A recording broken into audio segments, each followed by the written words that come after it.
So they went and did it again. It's actually unbelievable that they've done it again, but Affinity has listened to the people. They took an already inexpensive app and made it half off. That's just insane. I believe Affinity is super viable for anybody looking to do design projects, whether you're a freelance designer or work on a small team, hell, even a bigger team that doesn't necessarily need the full arsenal of Adobe. I support Affinity all day long because they pulled back the curtain on being able to create solid programs and not do so with exorbitant prices. And I know right now there are a lot of people looking to Affinity to see if it is a viable option. There's a lot of people that are coming over from Adobe, or there's even all these Adobe bros trying to figure out what's going on with this Affinity nonsense. Let's talk about that.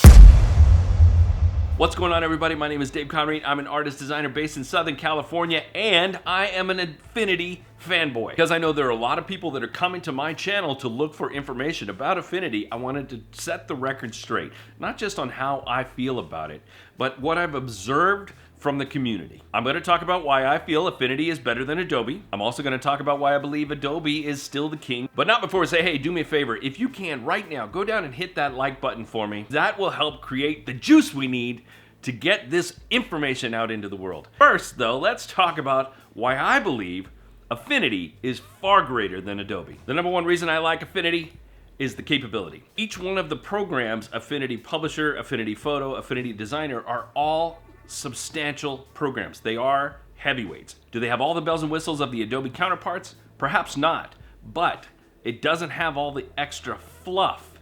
It has what it needs to get the job done for most of us. And all these other extra things that people think they need because it's what they're used to in Photoshop or Illustrator or whatever, perhaps those elements are the thing that drag Adobe down, make those programs too hefty, too stout, too slow. Affinity is capable to do the job, and they do it well, and they do it for less. Number two, they offer desktop and iPad versions that work congruously. When you go from the desktop to the iPad, they're almost identical. The iPad version is a little bit tougher to navigate if you started on desktop just because of where the size relationship is of things. You just kind of have to figure out where things are, but for the most part, the apps are identical. I work on both, and though I work on desktop more, I still enjoy working on the iPad versions too. It just takes me a little bit longer because I got, where is that thing? And then I find it, and then we're good.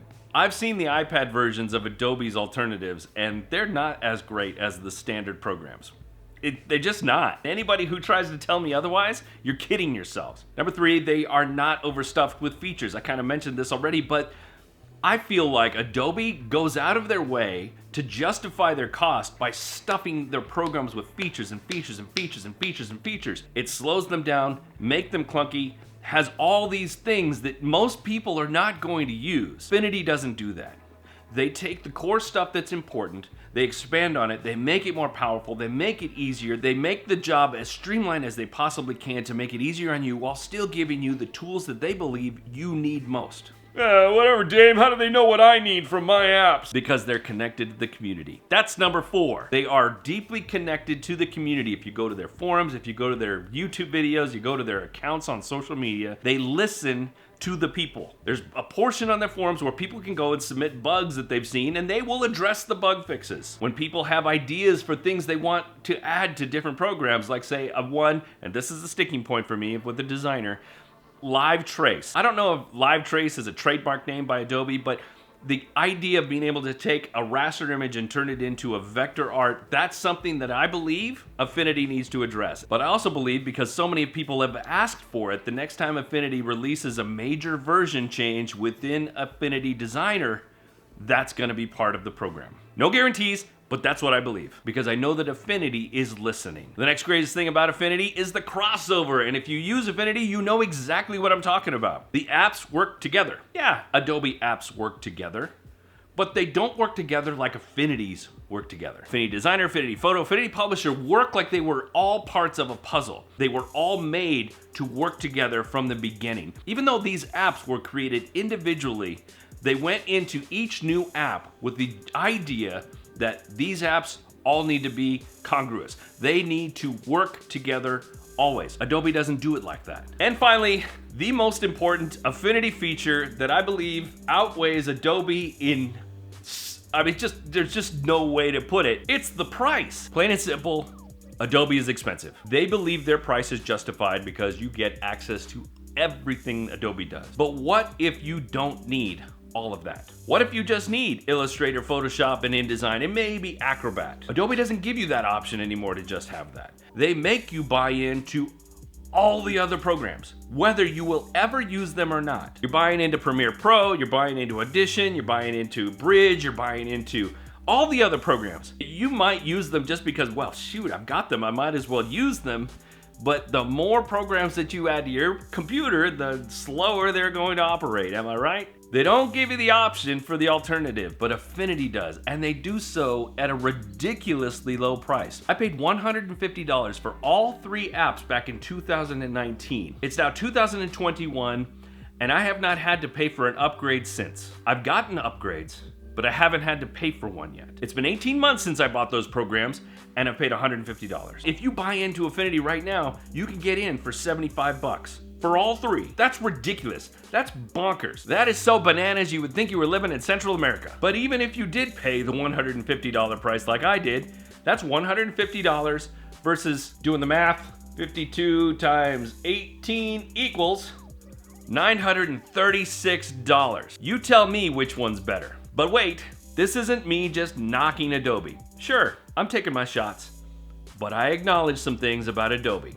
Number 1, they're the king. They write the book. No matter what Affinity does, they are still following Adobe. They will be following Adobe for a while. They're not innovating so much that they are going to deviate because Adobe has been at this job for so long, they know what people want. They also know how to create things that people don't even know that they want. Affinity is there, but they're not there as much as Adobe is. For me, if Adobe had just a subscription plan for the big 3, that was significantly less expensive than the whole suite, I would totally be in. I would be paying my 30 bucks a month or whatever it was to do that because that makes sense to me. I am becoming more adept at Affinity every single day, but I could jump right back into Photoshop and InDesign like that and be perfectly functional. Would I switch right now? I don't know. Maybe, maybe not. Or maybe it would be worthwhile for me to have both. Right now, that's not even a factor. I definitely acknowledge that Adobe is innovating. They have things in their apps that I didn't even know were a possibility. But that's mostly because I work very simply with my stuff. When I do work in any kind of photo program, it's essentially like a modified version of cut and paste back in the day. I don't need all the bells and whistles. I appreciate them. I love that they have that option, but I don't need them. Some people need them.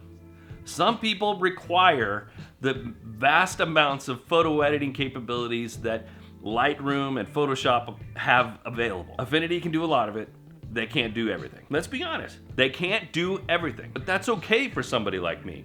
And I know that there are tons and tons and tons and tons of people who are just like me and feel the same way. I get them in my comments all the time. So yes, I acknowledge that Adobe is super ridiculously crazy expensive and they don't need to be, and it feels like it's just a land grab for money and wealth and greed. That's what it feels like from Adobe. I don't feel like they listen to the community quite as much as, say, Affinity or some other programs out there. Procreate, the company that makes Procreate, they're really great about listening to their community. Adobe should take a lesson from them. But you know who Adobe should really take a lesson from? Adobe should take a lesson from Quark. I don't know if you remember Quark Express. That may be before your time, which is kind of crazy because it wasn't that long ago. Quark Express was the page production app of record. Before InDesign was even a thought in anybody's head, everybody was using Quark Express. And then InDesign came out, and I was like, this is so cool. This is so much better. I love it because it operates a little bit like the other 2 apps. And then Quark looked at InDesign and said, whatever. Go back home till you grow up. Well, InDesign grew up really fast, and next thing you know, they've taken over the world. Tell me anybody who works in Quark Express now. It's just funny how the tables turn. And I wonder how long it's gonna be before Affinity turns the table on Adobe. A long time ago, I worked in a design agency, and me and a couple of guys on the team, we were going back and forth about Macs better, PC better, whatever. It didn't matter. I was working on a PC at home at the time, but working on a Mac in the studio. The guy who worked with me, he was all Mac all day. But then my mentor came in and he expressed his very poignant point of view. And he said, I'm loyal to the software, not the hardware. If Adobe decides to start making all of their programs specifically for PC, then he'll switch. Now that particular debate isn't so much of a factor anymore because Adobe works everywhere and Affinity works everywhere. Here it is a couple decades later and I am all Apple all day long. I've got a MacBook, I've got an iPhone, and I've got an iPad. And this is actually the big debate. Now which apps are working best on all of these platforms? Yeah, I can get Adobe on both. But which one works better? Which one works cleaner? Which one doesn't take up as much space on my devices? Which one is cheaper? I'm not loyal to the software brand. I'm loyal to the software that helps me do my job for less money. The less money I have to pay to an app maker, the more money I get to put in my pocket when I make something. If you want to keep pushing Adobe all day long, by all means, go for it. But don't discount for a second that Affinity is a real threat to Adobe. Maybe not a huge threat right now, but I guarantee you that Adobe is looking over their shoulder. So in conclusion, I'll say this. Dear Affinity, thank you so much, I love you. And dear Adobe, do better. The biggest irony is that Adobe is gonna be throwing up ads on these videos. That's it, that's all I've got to say on this topic. I'm gonna leave links down below to the different Affinity apps if you wanna go check them out. Again, I'm not sponsored, I don't get paid for any of those links. Go check them out, get in on this deal while they'll still have it. The reason they have decided to cut their cost is because they're trying to help out during the pandemic. Adobe hasn't even thought for a second about that. Anyway, go down there, get these apps while you can. You're gonna spend that much money in 3 months of Adobe, so why not just go ahead and pay the extra and get them all now, and you won't have to worry about upgrading in a long time. Hey guys, if you like this video, I'm gonna be doing a lot more Affinity type stuff because I'm no dummy. I see you looking for it. I'll be making more Affinity videos from here on out for at least for a little while. Stick around. Hit that subscribe button if you haven't done so. Make sure you hit the bell because you never want to miss a thing. And then, of course, share this with all your Adobe Bro friends. Because I can't wait to see what they have to say next. Anyway, that's it. I've been Dave. You've been awesome. Thanks very much. Remember, be good today. Be even better tomorrow. See ya.